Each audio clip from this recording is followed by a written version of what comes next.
and we'll keep all negative things out there. And not to minimize anything, but the equivalent of having an air conditioner plugged in is what they use. We're still providing for someone's energy needs for their vehicle. We may as well buy everyone a gallon of gasoline. And we agreed, but we didn't believe it was egregious, but at the same time, we agree that we shouldn't be providing that for one and not everybody, vice versa, and so we addressed it. And it's taken care of. Anything else? The only other thing that has been brought to my attention is that we added a lot of administrative positions into the school district over the last few years. I'm sure we're all aware that Delaware Valley and Abington Heights have 2+ times the amount of enrollment that we have at our school district. That being said, I've also pulled some data on our district, and since September of 2012, our enrollment has decreased by nearly 16%. So what I did was I looked at, after everybody had asked me about the administrative positions, I looked through those 3 schools to see what they had versus what we had. Everybody had, their middle school, high school, assistant, and principals, all of that information. They had their building and grounds person, they had their AD, etc. The only thing that I didn't see on there was an assistant elementary principal and then the assistant superintendent. So from what I'm gathering, the assistant principal at the elementary school is to handle a lot of the discipline issues that have been going on, and I don't have any knowledge of that. That's just what was being told to me. So my question is, Much more than that. I mean, there will also. I'm sure there's a lot. That was just the main thing that kept coming back, like as I was asking for information. So my question is, with the decrease of enrollment by 16% over the last 6 years, what is the need of an assistant superintendent for that as well? Well, if you look at those districts, you'll also find out that they have curriculum directors for specific content areas. Okay.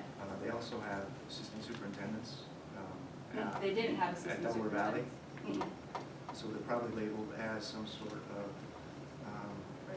director or supervisor, Okay. and per content area in many cases. So Wallen Pawpack, same thing. Right. Pocono is more of a similar sized district too. They're even larger than us. But Wayne Highlands, they all have assistant superintendents as well. I mean, we're constantly looking at staffing needs and where to shift both administration and teaching staff and paraprofessionals and secretaries. I mean, in the past 6 years, we're down 10%. 16. Overall, 33 staff that we have, actually probably more at this point. In terms of numbers, Yeah. even though we've added in certain spots, we've taken away in other spots. So while it may look like we're adding things, we're also minimizing depending on need. So for example, at the elementary level, we did behavior specialist. Instead of rehiring the library, we shift our schedule Right. so that it can be equal on both ends of the district. Yep. So to say that the assistant superintendent position is not necessary is. I'm not saying that, not at all. I'm just I would asking add for some- the. And I could just tell you that having been in that position, Mm-hmm. and then working along with Ms. Felisky, it's sorely needed. for the Right. district. Is there, the class of 2026 at Evergreen doesn't have 4 teachers. They're operating with almost 30 kids in the classroom. That Is- will be taken care of for next year. That's part of our process, yes. So Okay. we're looking to restructure. We look at that all the time. Right. We did a 10-year plan, Okay. you know, and actually, to be honest, we thought we were going to see an increase and it hasn't, it's leveled off. It's kind of, like, it seems like Because each, there's bubbles. Yeah. There's bubbles. But it has steady, in fact, like the pre-K and kindergarten enrollment have really, other than RDW for this current school year coming up, we haven't seen a level increase. So we looked 10 years out. Right. So we're kind of at a level. But we look at that all the time. don't shoot the messenger. just gathering all of everybody's Told you information. not to sit next to her. You got sleep next to it. Dr. Berry, if you could elaborate a little bit on something that Ms. DeCiotto was saying, that is, you're saying that there's a relabeling of what we were calling an assistant superintendent, and some of these other districts might be calling them directors of curriculum. Is that correct? They have several positions. for Okay, each so they would continental. probably have for history, math, science. Correct. What are our department chairs in charge of developing curriculum themselves? So, you know, we have our math department chair. Is that person not involved in developing the math program here at Western Wayne? They do. So would they not be kind of doing the job that you're saying that these department directors are, the content directors are doing?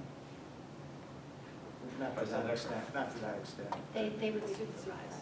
Right. They can't supervise. I'm sorry? Department chair people can't supervise. They're What part is of the the need bargaining then unit. for the department chair? Well, again, to work along with the administration to continuously revise, revamp curriculum, as well as any new standards that need to be implemented. How does it go about being put into the daily lesson plans of whatever content area it is? Work alongside guidance with scheduling, both developing any courses or retracting any courses, depending on both interest as well as any new mandates from the state. There's quite a bit. The reason I'm asking is that we have one person in charge of curriculum, and there's several different areas of study. So is that one person responsible for picking out math, even if they may not be a math major? Well, that's where the collaboration is with Okay. teachers' expertise as well as the supervisor with what we do in evaluation status. Okay, thank you. I know in the past that, for instance, I was working with a retired principal from Walnut Fallback, and a couple of years ago, they had 3 people who had a rank, similar rank to assistant superintendent. There was Joanne Hudak, Terry Blum, and Lorraine Kloss were all assistants to the superintendent of Walnut Fallback. Granted, they have a larger population, but proportionally speaking. And then I think currently Jay Starnes, who used to be with Western Wayne, he is, and Clay LaCoe, they're both, you might say, at that rank. And is there another person? Yeah, there's 3 of them now. So, also, I was working with Tom Kennedy, the late Tom Kennedy, he was a great guy, I used to work with him. And we used to joke with each other because the Walnut Fallback High School, I think, had 3 assistant principals in addition to the principal, and 3 assistants. Yeah, that's, And, Delaware Valley and Abington Heights Yeah. have at least 2, some of them have, one of them. So have 3. depending on the need relative to the student population, et cetera. So, Right, and I figured that that's what it was because they had, I mean, Abington Heights has more than twice the amount of kids that we have. well, they have like 3,000. Abington? When I pulled the numbers, it was Oh, 109, no, Abington was 109% over our Oh, enrollment. Okay. Yeah, they are bigger, but they also have, they don't call them assistant superintendents, no, they but don't they have have that title, but somebody, they're, but that's what got they that rank, you do. might say. Actually, Well, Dr. they is, LaCoe came here, and the late Scott Jeffries, they have them for each department, like they have English, science, whatever, but they're in those Well, I think Dr. positions. LaCoe's doing STEM, isn't he? Or- He is over there, And yeah, then, this is at Abington. Yeah, at that, right. So it's different titles sometimes. Gotcha. you know. Okay. Anyone else? On a lighter note, to comment on what Mrs. DeCiotto said about copiers, this is just, I don't know if you ever thought of it, but hiring someone to make copies. It might sound ridiculous, but if you had one maybe in each school, and maybe one in the high school, if they take the high school and the middle school, and the principal could just say, Victoria, we don't need it. But when I have been there as a co-teacher, I've been there, I said, you want me to do anything? Somebody goes, can you go make 20 copies? It's like a little packet. I think the copier ate a person once. They just copiers, and they'll spit out a bunch of papers out of order, crinkle them, and you gotta pitch them because you don't know where they go, so there's a clump of papers gone. So that just, I could say it's a recommendation, I'm just wondering if you ever thought of it. And it would save a lot of teachers' time, because they take their entire cut periods sometimes from copying. Well, thank you. We will consider. I can copy when I taught in the Stone Age. This one? No, they're not- Actually, we did, we had a spirit duplicator.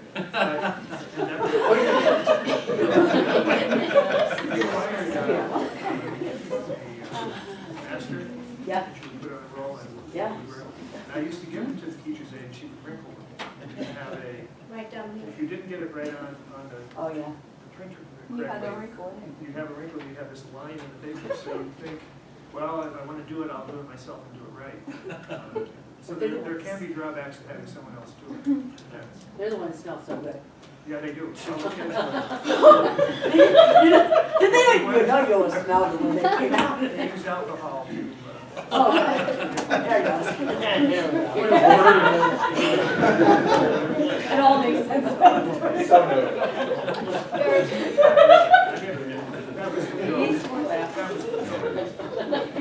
It's all right, Hershey just took the end of the. Anyone else from the public? Okay. The enrollment report is there. Could I have a motion for number 11, please? I move that the board appoint the Wayne County Deputy Realty Tax Collector to serve the district as real estate transfer tax collector for the 2019-20 school year. I'll second. The motion was made by Mr. Gershi and then seconded by Mr. Hope. Are there any questions or comments? Hearing none, all those in favor say aye. Aye. Any opposed, say no. Any abstaining? The motion does pass. Okay, Yeah, next one. leading up to item number 12, we do have our bond counsel here, we have Jonathan Cox here. If you want to speak on the motion before we go ahead, or Audrey is the finance person.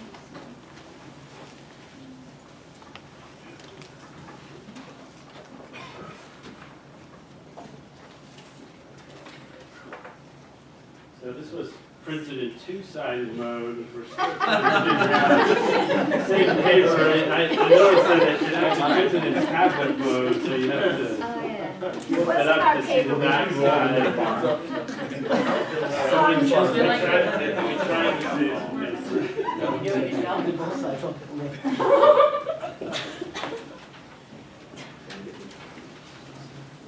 Okay, good evening, everyone. Again, Jonathan Cox from Eckerd Siemens here this evening on your behalf as your bond counsel. The resolution before the board this evening is, would authorize the school district to issue a series of general obligation bonds for a variety of purposes, including refinancing for debt service savings purposes, the school district's series of 2017 note, and then to fund some additional capital improvements to various facilities in the school district, including the high school, Wilson Elementary School, and the athletic facilities of the school district. I will note for the record that the resolution was advertised as required under the Local Government Unit Debt Act on the 28th in the Wayne Independent, and I have proofs of publication which the district will receive a copy in the final transcript if the district moves forward with the transaction. One other note, when we prepared this resolution for advertisement, your underwriter Audrey Bear is in the process of, or has changed firms, and I noted that I neglected to update that in section 4. She is with Piper Jaffray. They would be the underwriter for the bonds. So we would, assuming adoption of the resolution this evening, we would make that change upon final approval, which is permitted under the Debt Act. So the resolution contains all of the requirements under state law for the district to issue bonds under the Local Government Unit Debt Act, as well as all the federal income tax requirements for the school district to issue tax exempt obligations, and then finally all of the federal securities law requirements for the school district to conduct a public offering and maintain compliance with all of the continuing disclosure that your administration does every year.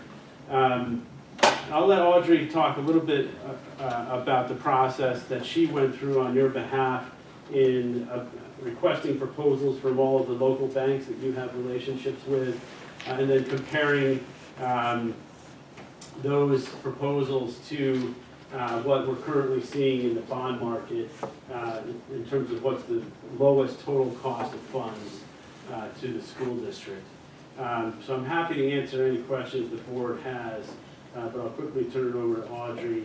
Otherwise, the resolution is the only action that the board would need to take to approve the transaction. We'll take care of all the paperwork with the Department of Community and Economic Development and work with Audrey through the underwriting process. One final note that I neglected to mention, the principal amount in here is a maximum worst-case scenario. So you can always borrow less than this. And so the underwriting process takes some time to get the credit rating and that actually prepare the offering document. So we're a few weeks away from that. And so we'll continue to work with the administration to figure out exactly the amount of funds that you're looking for in terms of new money. So, but this is just for state law purposes. We put in a maximum principal amount so that we can move the process forward, file with DCD. That process takes about a month. So we wanted to get that process started and keep that part of the transaction moving forward. Any questions on the resolution before I turn it over to Audrey? All right, very good. Thank you. I'll be quick, I promise. I know the board and administration has seen the results. A few weeks ago, put a proposal out on your behalf to the 4 local banks that you have relationships with. Of course, received a bid from Dime Bank. NBT declined to bid. They did review the credit and put some time into it, and then decided not to respond. And Wayne Bank partnered with Homesdale. They were each sent a proposal and decided amongst themselves to partner and present one bid. So Dime Bank was the highest rate at 3.98. Wayne Bank submitted the proposal on behalf of themselves at Homesdale, and they actually made some modifications to the request for proposal that we put out and changed the amortization schedule and some things around. I won't bore you with the details, but your bond counsel mentioned the filing with the State Department of Community and Economic Development. One of the requirements in that paperwork is that when we add all of your debt payments together, every loan, bond issue, bank loan, when you add it together, principal and interest year over year, the number can only change 5% from one year to the next and 10% from the high to the low. So the proposal that the bank sent over did not do that, did not meet that requirement. So I spoke with them and they said, okay, put the principal payments where they need to be approved, and then run it. So we did that.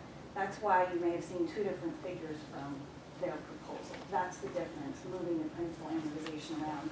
And they had pushed the principal payments out farther, which is why the number was higher, paying more interest on the same principal. Make sense? Okay, so I compared those total principal and interest costs for the 2 proposals that were the Dime Bank proposal, the Wayne Bank proposal, with the corrected payments, versus a bond issue, which is public offering, where my firm literally goes to the public, sells your bonds in $5,000 increments to anyone that feels they would like to purchase them through their appropriate financial person. So that did generate the lowest cost for you at this point. The Dime Bank was $9.5 million, $9,587,000. Wayne was $9,225,000, and the bond issue was $9,100,000. So those are the proposals that you have to consider this evening, should you consider any of them. The resolution would allow you to move ahead with any of those proposals. And I know your bond counsel mentioned the projects. The money that is available for projects is a not to exceed figure. You don't have to do anything. You could move ahead with the paperwork tonight and say, you know what? we don't need any of that, we can say, you know what, we don't wanna refinance that bank loan, we're just gonna let it in place the way it is. But this resolution tonight allows us to move ahead with the paperwork and get things ready while you make the final decision. What questions? Can I help with?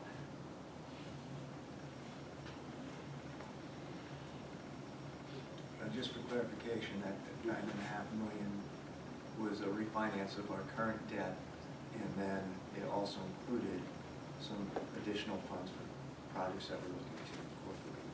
So it's both. It's not, we're not looking to borrow an additional $9.5 million. Yeah, that was total debt, Yes, right? that's principal and interest of all of it, and that's, again, the maximum number, not any kind of actual figure that's been determined. And I'm glad you pointed that out, if I may, say one more thing. The debt service payments, everything you have together for all of your debt is short, pays off in a few years. So with the extra $2.5 million, should you go to that high of a number, we have the savings from the refinancing to offset that. So there's not any budgetary impact at all for that. There's enough savings to help. The only impact you have, the last year of your debt service right now is a small payment. And the rest of they have to be level, well, yeah, until the last year, then they can go down, because then you're done, because then it goes to zero. So every year they're level. That last year now, if you do nothing, does drop off to $600,000 the last year. If you borrow the whole $2.5 million, that number in the last year will get bigger, but it is still less than you're paying now. So you'll have a drop and then a zero the following year. So you're not extending your debt at all. That last year will have a bigger payment, but still smaller than what you're paying now. Does that clarify for you? That's what I was doing. More. Oh. The others here. Yes, I appreciate it. Anything else? Thank you. Thanks, Audrey. Okay, so can we have a motion for number 12, please? I recommend the Board of Education approve the resolution as presented by bond counsel to issue the general obligation bond series of 2019, refinance the existing general obligation note of 2017, and finance capital projects of the school district. I'll second Okay, the motion was made by Mr. Koch and then seconded by Mr. Gershie. Are there any questions or comments?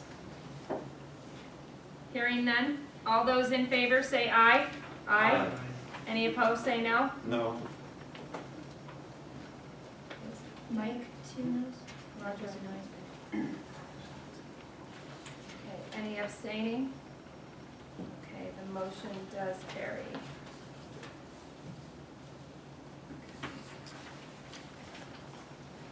Motion for 13, please.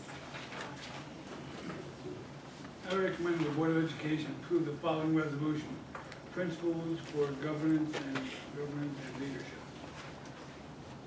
Second. The motion was made by Mr. Ensland and then seconded by Mr. Gershie. Any questions or comments on that? Hearing none, all those in favor say aye. Aye. Any opposed, say no. Any abstaining? The motion does carry. A motion for 14, please.